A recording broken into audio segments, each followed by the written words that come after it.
You are watching the English news of Binh Phuoc Radio, television, and newspaper. You are with me, Wang, and let's take a look at the headlines. Binh Phuoc, a reliable destination for investors. Hớn Quản launches O-Cup product sales point. Top leader meets with Irish Prime Minister and Senate Speaker. Positive signals for export in remaining months of 2024. On October the 3rd, Chairwoman of Binh Phuoc People's Committee Trần Tuệ Hiền, along with leaders from various departments, met with a delegation of auto parts investors from China, led by Dr. Trà My, Chairwoman of the Vietnamese Business Association in China. During the meeting, Chairwoman Hiền briefed the guests on the province's potential, advantages, and investment opportunities, affirming that Binh Phuoc is a trustworthy destination for investors. The province is committed to supporting and creating favorable conditions for foreign enterprises, including those from China, to explore long-term investment opportunities, she added. The meeting also provided Chinese investors with an opportunity to introduce their businesses and explore Binh Phuoc's investment environment, incentives, and its automotive parts sector. Earlier, the delegation visited the Minh Hưng Sĩ Khí Co-Industrial Park and toured UD Vietnam, a company specializing in metal products for interior and exterior decoration. On October the 3rd, Binh Phuoc Province held the 7th Exemplary Veterans Patriotic Emulation Congress for the 2024 to 2029 period, with 185 exemplary delegates in attendance. Over the past 5 years, Binh Phuoc veterans have actively contributed to the province's fast and sustainable development. With their political integrity, competence, and reputation, Binh Phuoc's war veterans have consistently upheld the tradition of Uncle-Ho soldiers, setting exemplary standards and successfully fulfilling all assigned tasks in any position. Notably, between 2019 and 2024, the war veteran mobilized efforts to build the Comradeship Fund, which now total nearly 94 billion Vietnam dong. They also encourage members to support each other in economic development by providing interest-free or low-interest loans, amounting to more than 28 billion Vietnam dong, as well as offering seeds, livestock, fertilizers, and pesticides on deferred payment. In the movement, the whole country joins hands for the poor. No one is left behind.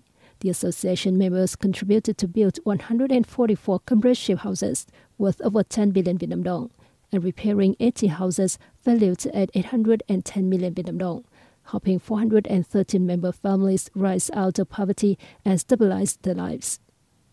These movements and activities have led to the emergence of many exemplary individuals excelling in various fields, deserving of the remarks on Vietnam's war veterans: loyalty, unity, exemplarity, innovation.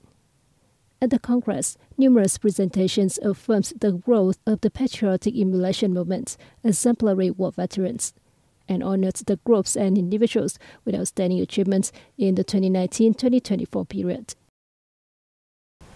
The O-Cup, One Commune, One Product program is seen as a key solution for rural economic development in Hớn Quản District, Binh Phuoc Province, contributing to the goal of building new style rural areas. On October the 3rd, the District People's Committee inaugurated an O-Cup product introduction and sales point at the District Administrative Center. This centralized O-Cup product point is expected to make it easier for local specialty products to reach consumers.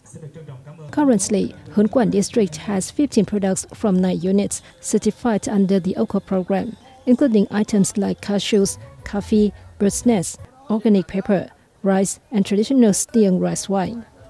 However, challenges remain in finding markets for these products. The establishment of this O-Cup sales point is expected to help businesses and producers promote their products more effectively, while also providing opportunities for consumers to discover and enjoy local specialties.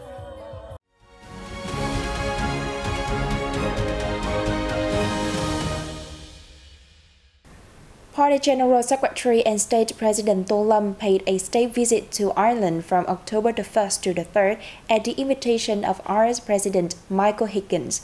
The following report highlights his activities. On October 3rd, Party General Secretary and State President Tullum met with Prime Minister of Ireland, Simon Harris. The two leaders expressed satisfaction with the substantive and effective development of bilateral relations. They agreed to increase the exchange of high-level and all-level delegations, effectively implement existing cooperation mechanisms, and study the establishment of cooperation frameworks suitable to the new situation. The two leaders also agreed to continue to strengthen cooperation in the fields of agriculture, digital transformation, green transformation, climate change response, and promote cultural, artistic, sports and tourism exchanges. On this occasion, the two sides issued a joint statement on promoting the Vietnam-Ireland Cooperation Framework. After the meeting, Party General Secretary and State President Tullum and the Prime Minister Simon Harris witnessed the signing ceremony of an agreement to establish a strategic partnership on higher education between the two countries.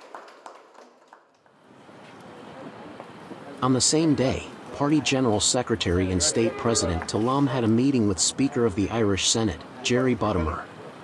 At the meeting, the two sides agreed to continue to deepen bilateral relations through increasing delegation exchanges at all levels, including parliamentary delegations. Accordingly, the committees and parliamentary groups of the two countries will share legislative experiences, conduct policy dialogues, closely coordinate and support each other at regional and international forums. General Secretary and President Tullum asked Ireland to soon ratify the Vietnam-EU Investment Protection Agreement, create more favorable conditions for bilateral investment, and urged the European Commission to soon remove the yellow card on Vietnamese seafood. Regarding Viet Dong, the two sides expressed support for ASEAN's stance on this issue. Prime Minister Phạm Minh Chính on October 3rd held a meeting with construction association and major contractors working on key national projects. Representatives of associations and construction enterprises said that they are still facing difficulties and obstacles, despite the fact that the government has resolutely directed to remove them. They proposed a number of measures, such as perfecting institutions on investment and bidding, further decentralization and delegation of power, increasing the loan limit for construction enterprises, among others. Prime Minister Chin said that currently, key projects and important national projects are being actively implemented. However, there are still many shortcomings, such as those in related legal documents, methods of organizing and implementing projects, and the training of human resources, he stressed. The leader said, it is necessary to understand the meaning of strategic breakthroughs in infrastructure, adding that this is the fundamental driving force for the country. Therefore, it should have mechanisms and policies to mobilize all resources, promote the transfer of science and technology, and improve human resource training to meet requirements of the new period, he emphasized. Vietnam exports are expected to thrive in the remaining months of the year thanks to local businesses' concerted efforts and robust results during the January and September period, according to insiders. The country was estimated to ship some $300 billion worth of goods abroad during January, September, rising 16% against the same time last year.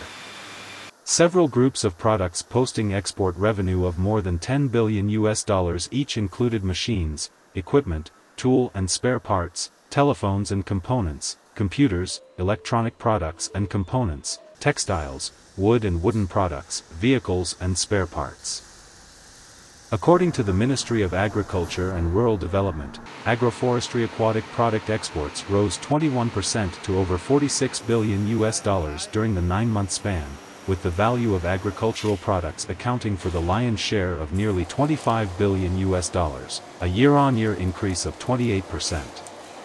Economists held that with a view to ensuring stable economic growth, localities not affected by Typhoon Yagi are accelerating production in compensation for the difficulties that the typhoon-hit provinces are encountering. In the first 9 months of 2024, Ho Chi Minh City saw over 4 million international visitors, a 12% increase year-on-year. According to the city's Department of Tourism, total tourism revenue during this period reached over 140,000 billion dongs, nearly $6 billion, up 12%, achieving 74% of the year's target. The city's tourism sector is actively enhancing cultural, historical, waterway, medical, and MICE tourism, while improving culinary services to boost its appeal.